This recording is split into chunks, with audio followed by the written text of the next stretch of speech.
Hello guys, Korean noodles tayo sa ating lunch. Nilagyan natin ng maraming pak choy. Yung red, ito red. Tingnan natin kung makakayanan namin itong anghang. Ito sabi hindi daw masyado maanghang, kaya ilagay ko tong egg.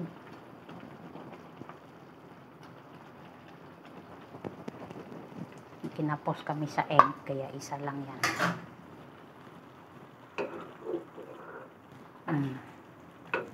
Diba? Napakasarap ng soup namin. Noodle soup.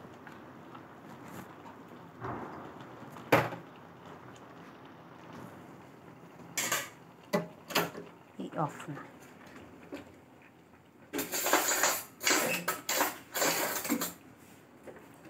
Tikman na natin to. Kung maanghang talaga.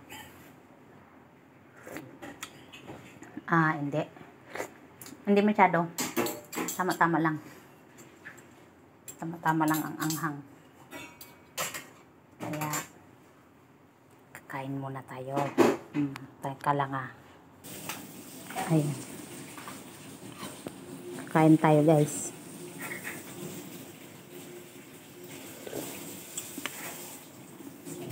Yummy yan, yummy. Kunting anghang lang, kunti lang talaga siya. Ayan, sabi nga dun sa tindira, hindi talaga daw tumaanghang. Alam natin yung Korean na mga noodles, no? Ang aanghang. Diba? Pero ito kaya lang. Hindi siya ganun kaanghang.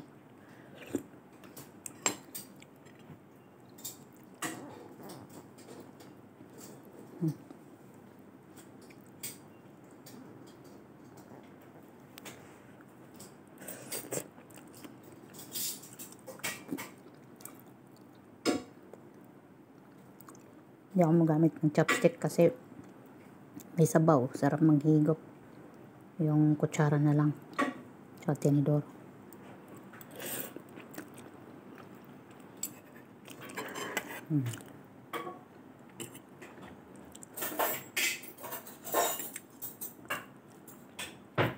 Yummy, yummy. Ay, ang ating isda.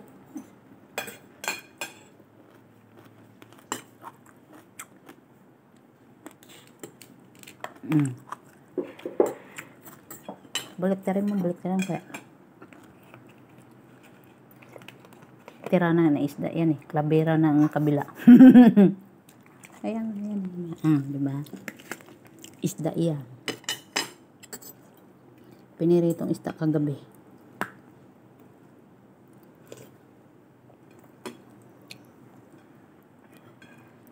Parang sinugba style lang Sarap.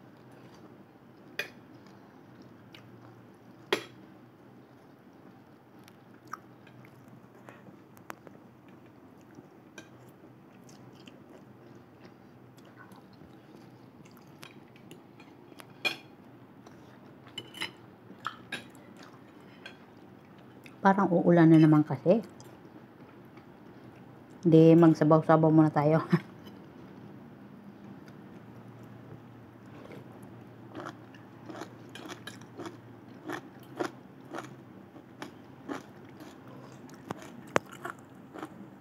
Crunchy talaga to ang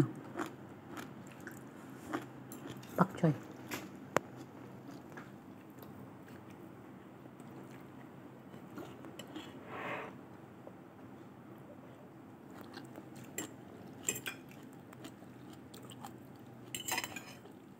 Diba, hindi makakahang.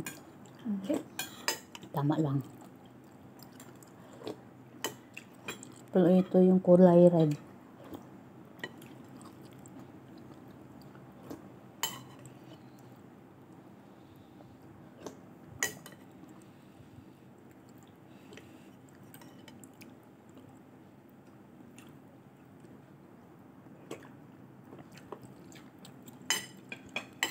Korean lipat soup. ano to ko no? Ramyun. Ramyun ang tawag nila. Sa noodles nito, ramyun.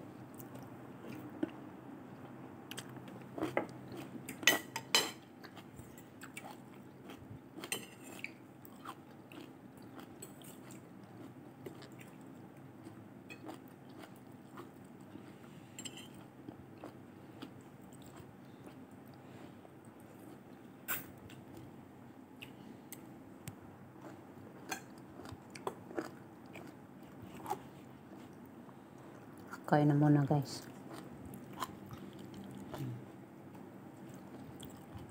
Sarap.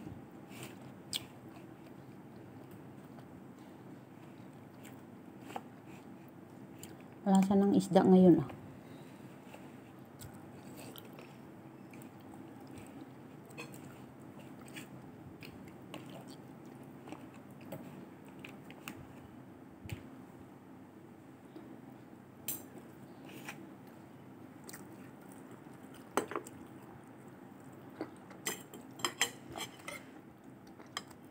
Tapusin ko muna ito guys. Bye. Ito yung guys oh. Halal siya, halal. Korean clay pot ramyun. Yan. Oh. Nilagay ko din yung ano, yung napa cabbage. Ay, napa pak choy gali, pak choy. Ano bang pichay na siya, pichay. Nan. Ayan guys. Ang sarap niya. Kaya try nyo talaga to guys. Hindi siya maanghang. Tama lang. Ayan. Bye.